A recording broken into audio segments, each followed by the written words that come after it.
ನಾದ್ಯಸ್ಯ ಶ್ರುತಿಸುನಯಮಾನೈಕವಿಷಯಾತ್ ಸ್ವತಂತ್ರಸ್ತಂತ್ರಜ್ಞೋ ಗುರುರಪಿ ಗುರೋರ್ಯಶ್ಚ ಜಗತಾಂ ವಿಮೂಢಾ ಯತ್ತತ್ವಂ ಪ್ರಕಟಮಿಹ ವೇತ್ತುಂ ಸುಮನಸೋ ಮುಕುಂದಂ ಧ್ಯಾಯಾಮಾಪಹತ ಕುಹಕಂ ತಂ ಸ್ವಮಹಸಾ ಸರ್ವವಿಘ್ನಃ ಪ್ರಶಮನಂ ಸರ್ವಸಿದ್ಧಿಕರಂ ಪರಂ ಸರ್ವಜೀವ ಪ್ರಣೇತಾರಂ ವಂದೇ ಜಯತಂ ಹರಿಂ ಕರೋತು ಮಮ ಕಲ್ಯಾಣಂ ಹರಿರ್ಹಯಮುಖಾಮಿತಃ ಗುರುಶ್ಚ ಮಧ್ವನಾಮಾ ಮೇ ವರದೋಸ್ತು ನಿರಂತರಂ ವಾಣಿತೆ ಕರವಣ್ಯಂಬ ಚರಣೋ ಋತಿ ಸರ್ವದಾ ಮದ್ವಾಕ್ಯಸರಣೀರ್ಭೂಯಾತ್ ಶ್ರೀಮದಾಚಾರ್ಯಭಾವಗ ಸಮಾಶ್ರಯೇದ್ಗುರುಂ ಭಕ್ತ್ಯಾ ಮಹಾವಿಶ್ವಾಸಪೂರ್ವಕಂ ನಿಕ್ಷೇಪೇ ಸರ್ವಭಾರಾಂಶ್ಚ ಗುರೋ ಶ್ರೀಪಾದಪಂಕಜೇ. ಅಪರೋಕ್ಷ ಜ್ಞಾನಿಗಳಾದ ಜಗನ್ನಾಥದಾಸರು ಭಗವಂತನ ಕರುಣೆಯನ್ನು ಅನೇಕ ವಿಧವಾಗಿ ನಮಗೆ ತಿಳಿಸ್ತಾ ಇದ್ದಾರೆ. ಭಗವಂತ ಎಂಥವನು ಅಂತ ಹೇಳ್ತಾರೆ ಈ ಮುಂದಿನ ಪದ್ಯದಲ್ಲಿ.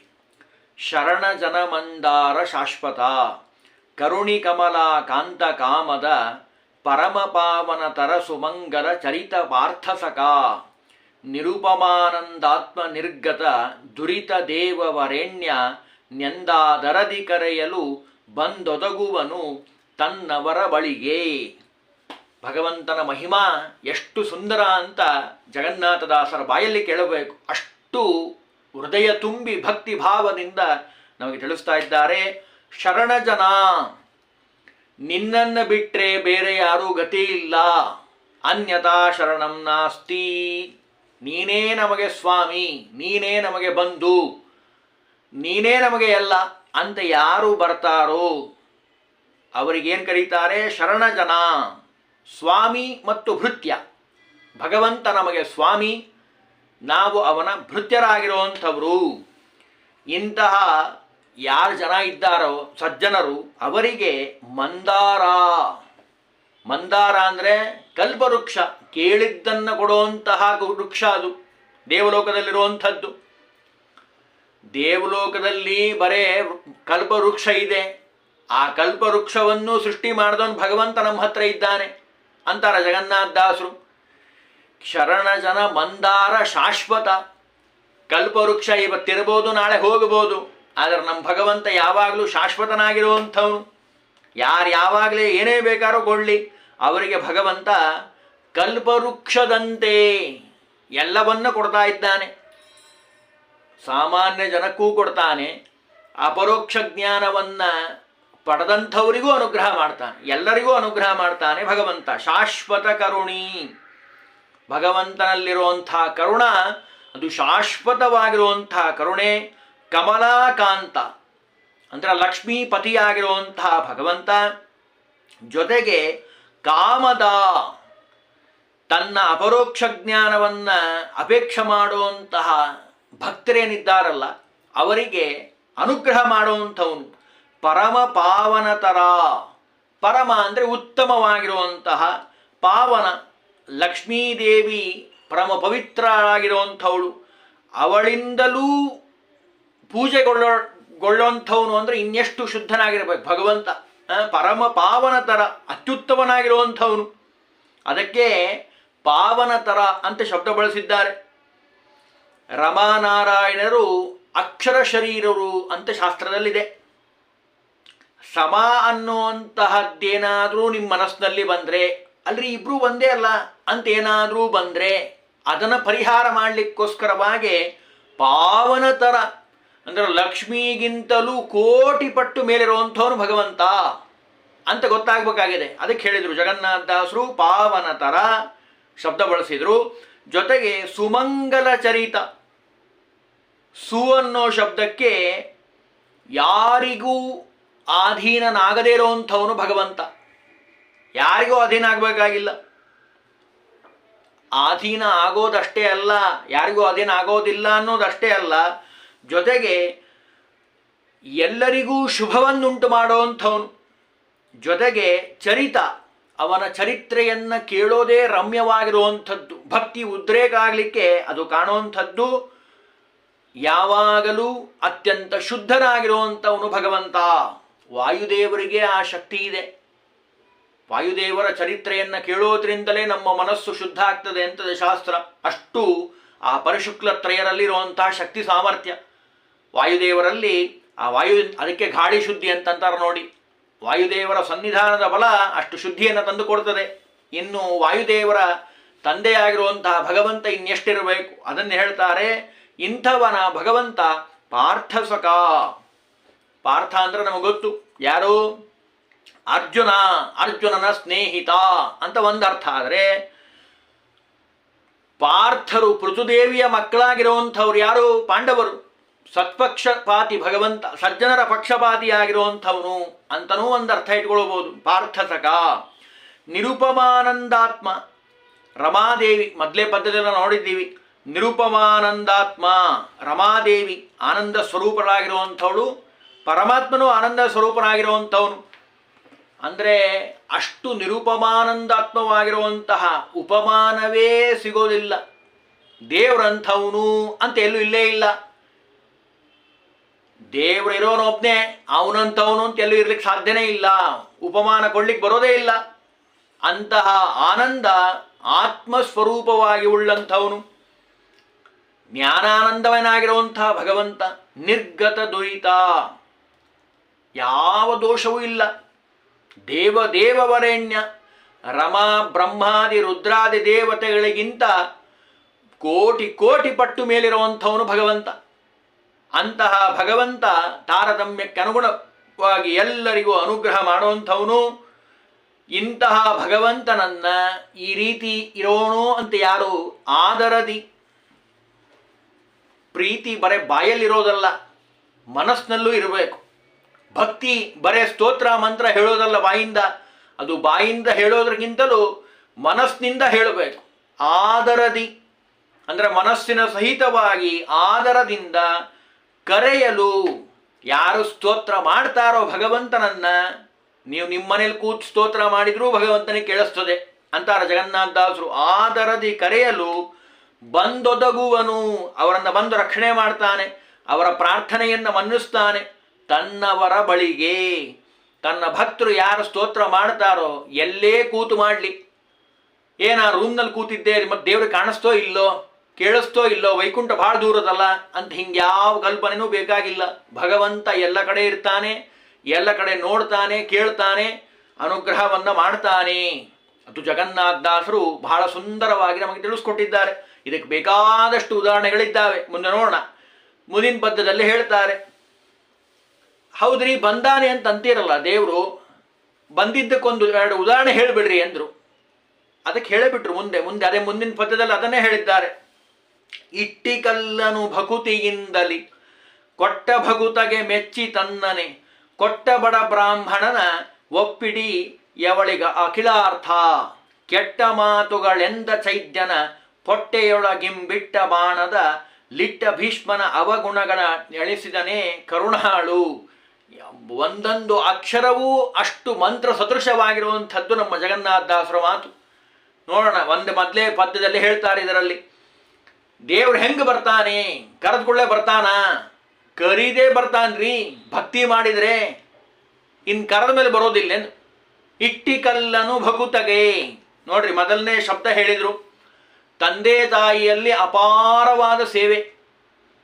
ಇವತ್ತು ನಾವು ಅದನ್ನು ಕಡಿಮೆ ಕಾಣ್ತಾ ಇದ್ದೀವಿ. ಕಡಿಮೆ ಅನ್ನೋಕ್ಕಿಂತಲೂ ಹೆಚ್ಚು ಹೋಗೇ ಬಿಟ್ಟಿದೆ ಅಂತ ಅನ್ಕೋಬೋದು. ಪಿತನೋಳು ಗುರು ಭಾವನೆ ಮುಂದಕ್ಕೆ ಮಕ್ಕಳು ಮಾಡಲಿಲ್ಲವೋ. ಮಹಿಪತಿದಾಸರು ಕಾಲನಿರ್ಣಯದಲ್ಲಿ ಹೇಳ್ತಾರೆ, ಕಲಿಯುಗದಲ್ಲಿ ಹೇಗೆ ಅಂದರೆ ತಂದೆ ತಾಯಿಗಳ ಮಾತು ಕೇಳುವಂತಹ ಮಕ್ಕಳು ಸಿಗೋದೇ ಇಲ್ಲ. ತಂದೆಯಲ್ಲಿ ಗುರುವಿನಲ್ಲಿ ಮಾಡಬೇಕಾದ ಭಕ್ತಿ, ತಂದೆ ನಿಜವಾದ ಗುರು, ಜಗತ್ತಿನ ಎಲ್ಲ ಜ್ಞಾನವನ್ನು ಹೇಳಿಕೊಡುವಂಥವನು, ಅವನಲ್ಲಿ ಆ ಭಕ್ತಿನೇ ಮಾಡೋದಿಲ್ಲಂತೆ, ಅಂಥ ಮಕ್ಕಳೇ ಸಿಗೋದಿಲ್ಲಂತೆ. ಅಂಥದ್ರಲ್ಲಿ ಈ ನಮ್ಮ ಮಹಾಭಕ್ತನಾಗಿರುವಂಥ ಪುಂಡಲೀಕ ತಂದೆ ತಾಯಿಗಳಲ್ಲಿ ಅಪಾರವಾದ ಭಕ್ತಿ. ಎಷ್ಟು ಭಕ್ತಿ ಮಾಡ್ತಿದ್ದ ಅಂದರೆ ಅವನ ಭಕ್ತಿಯನ್ನು ನೋಡಿ, ಅಂದರೆ ತಂದೆ ತಾಯಿಗಳಲ್ಲಿರೋ ಭಗವಂತನ ರೂಪವನ್ನು ಎಷ್ಟು ಚಿಂತನೆ ಮಾಡ್ತಿದ್ದ ಅಂದರೆ ಅವನ ಭಕ್ತಿಗೆ ಮೆಚ್ಚಿ ವೈಕುಂಠ ಬಿಟ್ಟು ಭಗವಂತ ಕೃಷ್ಣ ಪರಮಾತ್ಮ ನಾರಾಯಣ ಓಡೋಡಿ ಬಂದ, ಅವ್ರ ಮನೆ ಮುಂದೆ ನಿಂತುಕೊಂಡ. ಬಂದು ದೇವ್ರು ಬಂದರೂ ನೋಡ್ಲಿಲ್ರಿ ಅವನು. ಎಷ್ಟು ಭಕ್ತಿ ಇರ್ಬೇಕು ಅವನು. ಯಾರಾದರೂ ಬಂದ್ರೆ ಮನೆಗೆ ಬರ್ರಿ ಒಳಗೆ ಬರ್ರಿ ಅಂತ ಕರಿತೀವಿ, ಆಸನ ಹಾಕ್ತೀವಿ, ಕೂಡ್ರಿ ಅಂತ ಅಂತೀವಿ, ಪ್ರೀತಿಯಿಂದ ಮಾತಾಡಿಸ್ತೀವಿ. ಅಂಥದ್ರಲ್ಲಿ ಸಾಕ್ಷಾತ್ ಅಖಿಲಾಂಡ ಕೋಟಿ ಬ್ರಹ್ಮಾಂಡ ನಾಯಕ ರಮಾ ಬ್ರಹ್ಮಾದಿಗಳಿಂದ ವಂದಿತನಾಗಿರುವಂಥ ಭಗವಂತ ಬಂದರೆ ಅವನು ಏನು ಮಾಡಲಿಲ್ಲ, ಒಂದು ಇಟ್ಟಂಗಿ ತೊಗೊಂಡು ಹೋಗದ ಮುಂದೆ. ಸ್ವಾಮಿ, ನಾನು ನನ್ನ ತಂದೆ ತಾಯಿ ಸೇವಾ ಮಾಡ್ತಾ ಇದ್ದೇನೆ, ನೀ ಸ್ವಲ್ಪ ನಿಂತಿರು ಇದರ ಮೇಲೆ. ಎಷ್ಟು ಅವನಲ್ಲಿ ಆ ತಂದೆ ತಾಯಿಯಲ್ಲಿ ಭಕ್ತಿ ಎಷ್ಟಿರಬೇಕು, ಆ ಭಕ್ತಿಯನ್ನು ಮೆಚ್ಚೆ ಭಗವಂತ ಬಂದಿರುವಂಥದ್ದು. ಅದನ್ನಿಲ್ಲಿ ಹೇಳಿದರು, ಇಟ್ಟಿ ಕಲ್ಲನು ಭಕುತಿಯಿಂದಲಿ ಕೊಟ್ಟ ಭಕುತಗೆ. ಬಂದ ಅವನು ಪುಂಡಲೀಕ ಮಾಡಿದ್ದಷ್ಟೇ, ಇನ್ನೇನೇ ಮಾಡಲಿಲ್ಲ. ಅವನೇನು ಮಾಡ್ದ, ಒಂದು ಇಟ್ಟಗೆ ಕಲ್ಲನ್ನು ಕೊಟ್ಟ. ಸ್ವಾಮಿ ಇದರ ಮೇಲೆ ನಿಂತುಕೋ. ಇವತ್ತು ನಿಂತಾನೆ ಭಕ್ತ ಶಿರೋಮಣಿ. ಇವತ್ತು ಪಂಢರಪುರದಲ್ಲಿ ಆ ಭಕ್ತನಿಗೆ ಬಂದಿರುವಂತಹ ದರ್ಶನ ಕೊಟ್ಟಿರುವಂತಹ ವಿಠ್ಠಲ ಇವತ್ತು ನಿಂತಿದ್ದಾನೆ. ಅಂದ್ರೆ ನೋಡಿ, ನೀವು ನಿಮ್ಮ ಮನೆಯಲ್ಲಿ ತಂದೆ ತಾಯಿಯ ಸೇವೆಯನ್ನ ಭಕ್ತಿಯಿಂದ ಮಾಡಿದ್ದೇ ಆದರೆ ನೀವು ಯಾವ ದೇವಸ್ಥಾನಕ್ಕೆ ಹೋಗಬೇಕಾಗೇ ಇಲ್ಲ. ನಿಮ್ಮ ಮನೆಯಲ್ಲೇ ಇರುವಂತಹ ಭಗವಂತನ ಸನ್ನಿಧಾನೋಪೇತವಾಗಿರುವಂತಹ ತಂದೆ ತಾಯಿಗಳ ಸೇವೆಯನ್ನು ಮಾಡಿ ಭಗವಂತ ಓಡಿ ಬರ್ತಾನೆ. ನಾವು ಅದನ್ನು ಬಿಟ್ಬಿಟ್ಟಿದ್ದೀವಿ, ನಮಗದು ಗೊತ್ತೇ ಇಲ್ಲ. ಎಲ್ಲ ದೇವಸ್ಥಾನಕ್ಕೆ ಹೋಗ್ತಾರೆ. ಯಾವ ದೇವಸ್ಥಾನಕ್ಕೆ ಹೋದ್ರೇನು ತಂದೆ ತಾಯಿ ಸೇವೆ ಮಾಡದೆ ನೀವು 10 ಅಲ್ಲ 100 ದೇವಸ್ಥಾನಕ್ಕೆ ಹೋದ್ರೂ ದೇವರ ಅನುಗ್ರಹ ಮಾಡೋದೇ ಇಲ್ಲ. ಅದನ್ನಿಲ್ಲಿ ಬಹಳ ಸುಂದರವಾಗಿ ನಮಗೆ ತಿಳಿಸ್ತಾರೆ. ಇಟ್ಟಿ ಕಲ್ಲನು ಭಕುತಿಯಿಂದಲಿ, ಆ ಭಗವಂತನನ್ನ ಅನನ್ಯವಾಗಿ ಸೇವಾ ಮಾಡುವಂತಹ ಪುಂಡಲೀಕ ಕೊಟ್ಟಿರುವಂತಹ ಇಟ್ಟಂಗಿ ಮೇಲೆ ಬಂದು ನಿಂತುಕೊಂಡ. ಕಲ್ಲಿನ ಮೇಲೆ ಪುಂಡಲೀಕನ ಭಕ್ತಿಗೆ ಮೆಚ್ಚಿ.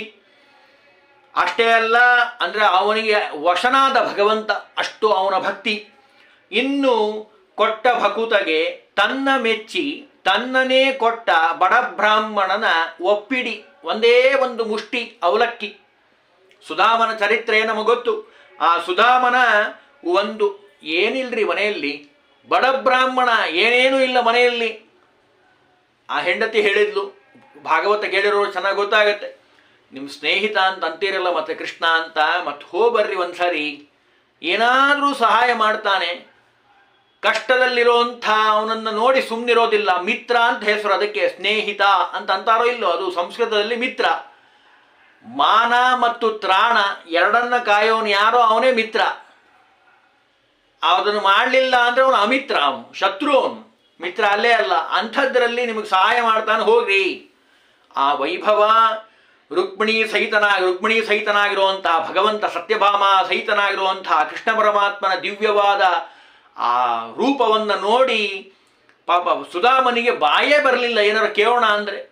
ಏನೇನೂ ಕೇಳಲಿಲ್ಲ, ಅಷ್ಟು ಭಕ್ತಿ ಕಂಠ ತುಂಬಿ ಬಂದ್ಬಿಟ್ಟಿದೆ ಭಗವಂತನ ದರ್ಶನದಿಂದ. ಸರ್ವರಲ್ಲಿ ನಿಂತು ಕೆಲಸ ಮಾಡುವಂಥ ಭಗವಂತನಿಗೆ ಸುಧಾಮನ ಮನಸ್ಸಿನಲ್ಲಿ ಏನು ನಡೀತಿದೆ ಅಂತ ಗೊತ್ತಾಗೋದಿಲ್ಲೇನು? ಎಲ್ಲ ಗೊತ್ತು ಭಗವಂತನಿಗೆ. ಅದಕ್ಕೆ ಭಗವಂತ ಏನು ಮಾಡ್ದ, ಒಂದು ಮುಷ್ಟಿ ಅವನು ತಂದಿರೋ ಅಂತ, ಯಾರ್ದೋ ಮನೆಯಲ್ಲಿ ಪಾಪ ಬೇಡಿ ತಂದಿದ್ಲು, ಮನೇಲಿ ಏನು ಇಲ್ಲೇ ಇಲ್ಲ. ಅಂತಹ ಅವಲಕ್ಕಿಯನ್ನು ತಾನೇ ಕೈ ಹಾಕಿ ತಗೊಂಡ. ಅತ್ತಿಗೇನೋ ತೊಗೊಂಬಂದು ಕೊಟ್ಟಿರ್ಬೇಕಲ್ಲ, ಕೊಡಿಲ್ಲಿ ಅಂತ ಹೇಳಿ ಆ ಭಗವಂತ ನಾಚ್ಕೊಂತಾನೆ ಪಾಪ. ಅಷ್ಟು ಶ್ರೀಮಂತಿಕೆ ಮುಂದೆ ನಂದೇನು ಅಂತಾನೆ ಪಾಪ. ಆದರೆ ಭಗವಂತನಿಗೆ ಅವಲಕ್ಕಿ ಮುಖ್ಯ ಅಲ್ಲ, ಆ ಅವಲಕ್ಕಿಯ ಹಿಂದಿರುವಂತಹ ಅವನ ಭಕ್ತಿ ಇದೆ ಅಲ್ಲ, ಅದನ್ನು ಹೇಳ್ತಾರೆ. ಮೆಚ್ಚಿ ತನ್ನನೆ ಕೊಟ್ಟ ಬಡ ಬ್ರಾಹ್ಮಣನ ಒಪ್ಪಿಡಿ. ಆ ಒಂದೇ ಒಂದು ಮುಷ್ಟಿಗೆ ಅಖಿಲಾರ್ಥವನ್ನೇ ಕೊಟ್ಟಿದ್ದಾನೆ ಭಗವಂತ. ಈ ಲೋಕದಲ್ಲೂ ಸುಖ, ಪಾರತ್ರಿಕವಾದ ಸುಖವನ್ನು ಕೊಟ್ಟಿದ್ದಾನೆ. ಜೊತೆಗೆ ಇನ್ನೊಂದು ಮಾತು ಹೇಳ್ತಾರೆ, ಕೆಟ್ಟ ಮಾತುಗಳೆಂದ ಚೈದ್ಯ ದೇಶದ ರಾಜ. ನಮಗೆಲ್ಲ ಗೊತ್ತು, ಮಹಾಭಾರತವನ್ನು ಕೇಳಿರೋರಿಗೆ ಚೆನ್ನಾಗಿ ಗೊತ್ತಾಗತ್ತೆ. 1 2 ಅಲ್ರಿ, 1 2 ಬೈದ್ರೆ ನಮಗೆ ಕೆಟ್ಟ ಮಾತಲ್ಲ. ಈ ಕಡೆ ಸರಿ ಅಂತ ಆರಾಧನೆಯ ಸಮಯದಲ್ಲಿ ಯಾರಾದರೂ ಹೇಳಿದರೆ ನಮಗಷ್ಟು ಕೋಪ ಬರ್ತದೆ. ನಮಗಿವತ್ತು ಈ ಕಡೆ ಸರಿ ಅಂತಂದ್ರು, ಹೇಳ್ರಿ ಅಂತಂದ್ರು. ಪಂಚಾಮೃತ ಕೊಡಲಿಕ್ಕೆ ಒಂದು 5 ನಿಮಿಷ ಲೇಟ್ ಆಯಿತು ಅಂದರೆ ಬಾಯಿ ಬಂದಂಗೆ ಬೈತಾರೆ. ನಮಗೆ ಬೇಕು ಕೊಡಬೇಕಾಗಿತ್ತಲ್ಲ, ಕೊಡಲೇ ಇಲ್ಲಲ್ಲ ಅಂತ ಆವೇಶ ಆಗ್ತಾರೆ, ಕುಡಿತಾರೆ, ಬೈತಾರೆ. ಅಂಥದ್ರಲ್ಲಿ 100 ಮಾತುಗಳಿಂದ ಬೈತಾನೆ ಭಗವಂತನನ್ನು. ಅಂತಹ ಶಿಶುಪಾಲನನ್ನ ಚೈದ್ಯನ, ಆ ಚೈದ್ಯ ದೇಶದ ರಾಜನನ್ನ ಭಗವಂತ ಕೆಟ್ಟ ಮಾತುಗಳೆಂದ ಚೈದ್ಯನ, ಅಷ್ಟೆಲ್ಲ ಮಾತಾಡಿದ್ರು, ನಿಂದಾ ಮಾಡಿದ್ರು, ಕಳ್ಳ ಸುಳ್ಳ ಚೋರ ನಾನಾ ವಿಧವಾಗಿ ಬೈದಿದ್ದಾನೆ ಯಾರು ಶಿಶುಪಾಲ. ಆ ಬೈದ್ರೂ ಚೈದ್ಯನ ಪೊಟ್ಟೆಯೊಳಗಿಂಬಿಟ್ಟ ಭಗವಂತ ಏನು ಮಾಡ್ದ, ಆ ತೇಜಸ್ಸನ್ನು ತಾನು ಧಾರಣೆ ಮಾಡಿದ್ದಾನೆ. ಶಿಶುಪಾಲನನ್ನ ಚಕ್ರದಿಂದ ಸಂಹಾರ ಮಾಡಿ ಅವನ ತೇಜಸ್ಸು ಆ ಭಗವಂತನಲ್ಲಿ ಸೇರಿರುವಂಥದ್ದು. ಪೊಟ್ಟೆಯೊಳಗೆ ತನ್ನ ಉದರದಲ್ಲಿ ಇಂಬಿಟ್ಟ ಇಡುವಂಥವನಾಗಿದ್ದಾನೆ. ಜೊತೆಗೆ ಬಾಣದಲ್ಲಿಟ್ಟ, ಚಕ್ರವನ್ನು ಹಿಡಿಯೋದೇ ಇಲ್ಲ ಅಂತ ಪ್ರತಿಜ್ಞೆ ಭಗವಂತಂದು. ಭೀಷ್ಮಾಚಾರ್ಯರದು ನಾ ಹಿಡಿಸೇ ತಿರ್ತೀನಿ ಕೃಷ್ಣನ ಹತ್ರ ಚಕ್ರವನ್ನ ಅಂತನೂ ಹೇಳಿದರು. ಪೊಟ್ಟೆಯೊಳಗಿಂಬಿಟ್ಟ ಬಾಣದ ಲಿಟ್ಟ ಭೀಷ್ಮನ ಅವಗುಣಗಳ ಎಣಿಸಿದನೇ ಕರುಣಾಳು ಅಂದ್ರು. ಅಂದರೆ ಚಕ್ರವನ್ನು ಹಿಡಿಯಲ್ಲ ಅಂತ ಭಗವಂತನ ಪ್ರತಿಜ್ಞೆ, ನಾ ಹಿಡಿಸೇ ತೀರ್ತೀನಿ ಅಂತ ಭೀಷ್ಮಾಚಾರ್ಯರ ಪ್ರತಿಜ್ಞೆ. ಅಂತಹ ಭೀಷ್ಮಾಚಾರ್ಯರಿಗೋಸ್ಕರವಾಗಿ ಭಗವಂತ ಚಕ್ರವನ್ನು ಧಾರಣೆ ಮಾಡಿ ಅವಗುಣಗಳನ್ನು ಎಣಿಸಿದನೇ ಕರುಣಾಳು ಆಗಿರುವಂಥ ಭಗವಂತ. ಇದರ ಒಟ್ಟು ತಾತ್ಪರ್ಯ ಏನು ಅಂದರೆ, ಇಲ್ಲಿ ಶಿಶುಪಾಲ ಇದ್ದಾನಲ್ಲ, ಮೂಲತಃ ಅವನು ದೈತ್ಯ ಅಲ್ಲ. ಶಿಶುಪಾಲನೊಳಗೆ ವಿಶೇಷವಾಗಿ ಆವೇಶ ಇದೆ ಅಂತ ಹೇಳ್ತಾರೆ. ಜಯನ ಆವೇಶವಾಗಿರುವಂಥದ್ದು ಜಯ ಪ್ರವಿಶ್ಯ ಕೇಶವಂ ಪುನಶ್ಚ ಪಾರ್ಶ್ವದ ಭವತ. ದೇವ ಪಾರ್ಶ್ವದರವರು, ಹೊರಗಡೆ ಕಾಯೋಂಥವರು, ಅಂತಹ ಪಾರ್ಶ್ವರಾಗಿರುವಂತಹ ಆ ಜಯ ವಿಜಯರನ್ನ ಭಗವಂತ ರಕ್ಷಣೆ ಮಾಡಲಿಕ್ಕೋಸ್ಕರವಾಗಿ ಆ ರೀತಿಯಾಗಿ ಮಾಡಿರುವಂಥದ್ದು. ಒಂದೇ ಶಬ್ದದಲ್ಲಿ ನಾವು ತಿಳಿಯೋದಾದರೆ, ಪುಂಡಲೀಕ ತನ್ನ ಮಾತಾಪಿತೃಗಳ ಭಕ್ತಿಯನ್ನು ಮಾಡದಂಥವನು, ಆ ಸೇವೆಯಲ್ಲೇ ದೀಕ್ಷಿತನಾಗಿರುವಂಥವನು. ಹೋಮ ಮಾಡಬೇಕಾದ್ರೆ ದೀಕ್ಷಿತರಾಗಿರ್ತಾರೆ ನೋಡಿ, ಆ ಹೋಮ ಮುಗಿಯೋವರೆಗೂ ನಾವೆಲ್ಲೂ ಹೋಗಲ್ಲ, ಎದ್ದು ಹೋಗಲ್ಲ, ಅಲ್ಲೇ ಕೂತು ಹೋಮವನ್ನು ಮಾಡ್ತಾರೆ, ನಾವು ನೋಡಿದ್ದೀವಲ್ಲ. ಹಾಗೆ ತಂದೆ ತಾಯಿಗಳ ಸೇವೆ ಮಾಡೋದು ಒಂದು ಆ ದಕ್ಷತೆಯಲ್ಲಿರಬೇಕು, ದೀಕ್ಷಿತನಾಗಿರಬೇಕು. ಆ ದೀಕ್ಷಿತನಾಗಿದ್ದಾಗ ಭಗವಂತ ಅವನು ಸೇವಾ ಮಾಡೋ ಕಾಲದಲ್ಲೇ ಬಂದಿದ್ದಾನೆ. ಎದ್ದು ಹೋಗೋದು ಹೇಗೆ? ತಂದೆ ತಾಯಿಯನ್ನು ಬಿಟ್ಟು ಅದಕ್ಕೆ ಒಂದು ಇಟ್ಟಂಗಿ ಒಗದ, ಸ್ವಾಮಿ ನೀ ಇದ್ರ ಮೇಲೆ ನಿಂತಿರೋ ಅಂದ. ಅವನ ಭಕ್ತಿಗೆ ಮೆಚ್ಚಿ ಭಗವಂತ ಪ್ರತ್ಯಕ್ಷ ಆಗಿರುವಂಥದ್ದು. ನಶ್ವರವಾದ ಐಶ್ವರ್ಯದಿಂದ ರಹಿತನಾಗಿರುವಂತಹ ಬಡವನಾದಂತಹ ಸುಧಾಮ ಅವನು ಬಂದಾಗ ಅವನ ಅವಲಕ್ಕಿಯನ್ನು ಸ್ವೀಕಾರ ಮಾಡಿ ಅವನಿಗೆ ಎಲ್ಲ ರೀತಿಯ ಸೌಖ್ಯವನ್ನು ಕೊಟ್ಟಿದ್ದಾನೆ. ಜೊತೆಗೆ ಶಿಶುಪಾಲನನ್ನು ಸಂಹಾರ ಮಾಡಿ ಅವನ ತೇಜಸ್ಸನ್ನು ತನ್ನ ಉದರದಲ್ಲೇ ಇಟ್ಟುಕೊಂಡ. ಕೃಷ್ಣ ಪರಮಾತ್ಮ ಯುದ್ಧದಲ್ಲಿ ಚಕ್ರವನ್ನು ಹಿಡಿಯೋದೇ ಇಲ್ಲ ಅಂದ. ಆದರೆ ಗಂಗಾಪುತ್ರರಾಗಿರುವಂಥ ಮೊಮ್ಮಗ, ಭಗವಂತನ ಮಗಳು ಗಂಗಾದೇವಿ, ಗಂಗಾದೇವಿಯ ಮಗ ಭೀಷ್ಮಾಚಾರ್ಯರು. ಮೊಮ್ಮಗನ ಮೇಲೆ ಅರ್ಜುನರಿಗೆ ಬಹಳ ಪ್ರೀತಿ ಅಂತೆ, ಲೋಕದಲ್ಲೂ ನಾವು ಕಾಣ್ತೀವಿ. ಅದನ್ನ ಭಗವಂತ ಮಾಡಿ ತೋರಿಸಿದ್ದಾನೆ. ಭೀಷ್ಮ ಮುಕ್ತಿ ಪ್ರದಾಯಕ ವಿಷ್ಣು ಸಹಸ್ರನಾಮ ಹೇಳ್ತದೆ, ನಾವು ಹೇಳೋದೇನು ಅದನ್ನಿಲ್ಲಿ ಹೇಳ್ತಾರೆ. ಭಕ್ತವತ್ಸರನಾಗಿರುವಂತಹ ಭಗವಂತ ಅರ್ಜುನನ ಮೇಲೆ ಬಾಣ ಪ್ರಯೋಗ ಮಾಡ್ತಾರೆ ಭೀಷ್ಮಾಚಾರ್ಯರು. ಅಷ್ಟು ತಡಿಲಿಕ್ಕೆ ಸಾಧ್ಯ ಆಗೋದಿಲ್ಲ ಅರ್ಜುನನಿಗೆ. ನಾವೆಲ್ಲ ಅಂತೀವಿ, ತಿಳ್ಕೊಂಡೀವಿ, ಕೇಳೀವಿ, ಭಾರಿ ಅರ್ಜುನರಿ ಅಂತೀವಿ. ಆದರೆ ಅರ್ಜುನ ಸಹಿತ ಹೆದರು ಹೋದ ಆ ಭೀಷ್ಮಾಚಾರ್ಯರು ಬಾಣ ಪ್ರಯೋಗದಿಂದ. ಎಲ್ಲಿವರೆಗೂ ಅಂದರೆ ಕೃಷ್ಣ ಪರಮಾತ್ಮ ಚಕ್ರ ಹಿಡಿತೀನಿ ಅಂತ ಕೂತ. ನಿನಗಾಗವಲ್ತು, ಸಾಧ್ಯ ಆಗ್ತಿಲ್ಲ, ಭೀಷ್ಮಾಚಾರ್ಯರನ್ನ ನಾನೇ ನೋಡ್ಕೊಂಡ್ಬಿಡ್ತೀನಿ ಅಂದ. ಅಷ್ಟೆಲ್ಲ ಮಾಡಿದ್ರು ಚಕ್ರ ಹಿಡಿಸ್ತೀನಿ ಅಂತ ಹೊರಟಾಗ ಇಂತಹ ದುರ್ಗುಣವನ್ನೂ ಸಹಿತ ಎಣಸದೆ, ಯದ್ಯಪಿ ಭಗವದ್ಭಕ್ತರು ಅಸುರಾವೇಶಕ್ಕೆ ಒಳಗಾಗಿ ಕಿಂಚಿತ್ ಏನಾದರೂ ಅಪರಾಧವನ್ನು ಮಾಡಿದರೂ ಭಗವಂತ ಅದನ್ನು ತೆಗೆದುಕೊಳ್ಳದೆ ಭಗವಂತ ಏನು ಮಾಡ್ತಾನೆ, ಅವರಲ್ಲಿರುವಂಥ ಭಕ್ತಿಗೆ ಅನುಗ್ರಹವನ್ನು ಮಾಡ್ತಾನೆ. ಅಷ್ಟು ಕರುಣಾಳು ಭಗವಂತ. ಅಷ್ಟು ಹೇಳಬೇಕಾಗಿದೆ ಜಗನ್ನಾಥದಾಸರಿಗೆ. ಅದಕ್ಕಿಷ್ಟೆಲ್ಲ ವಿಚಾರ ಮಾಡಿ ಹೇಳಿದರು. ಇಟ್ಟಿಕಲ್ಲನು ಭಕುತಿಯಿಂದಲಿ ಕೊಟ್ಟ ಭಕುತಗೆ ಮೆಚ್ಚಿ ತನ್ನನೆ ಕೊಟ್ಟ ಬಡ ಬ್ರಾಹ್ಮಣನ ಒಪ್ಪಿಡಿಯವಲಿಗರ ಅಖಿಲಾರ್ಥ ಕೆಟ್ಟ ಮಾತುಗಳಿಂದ ಚೈದ್ಯನ ಪೊಟ್ಟೆಯೊಳಗಿಂಬಿಟ್ಟ ಬಾಣದ ಲಿಟ್ಟ ಭೀಷ್ಮನ ಅವಗುಣಗಳ ನೆನೆಸಿದನೆ ಕರುಣಾಳು. ಅಂತಹ ಭಗವಂತನನ್ನ, ಕರುಣಾ ಸಮುದ್ರನಾಗಿರುವಂತಹ ಭಗವಂತನನ್ನ ನಿತ್ಯದಲ್ಲಿ ಸ್ಮರಣೆ ಮಾಡಬೇಕು ಅಂತ ಹೇಳಿ ಜಗನ್ನಾಥದಾಸರು ನಮಗೆ ಈ ಪದದಲ್ಲಿ ತಿಳಿಸ್ತಾ ಇದ್ದಾರೆ.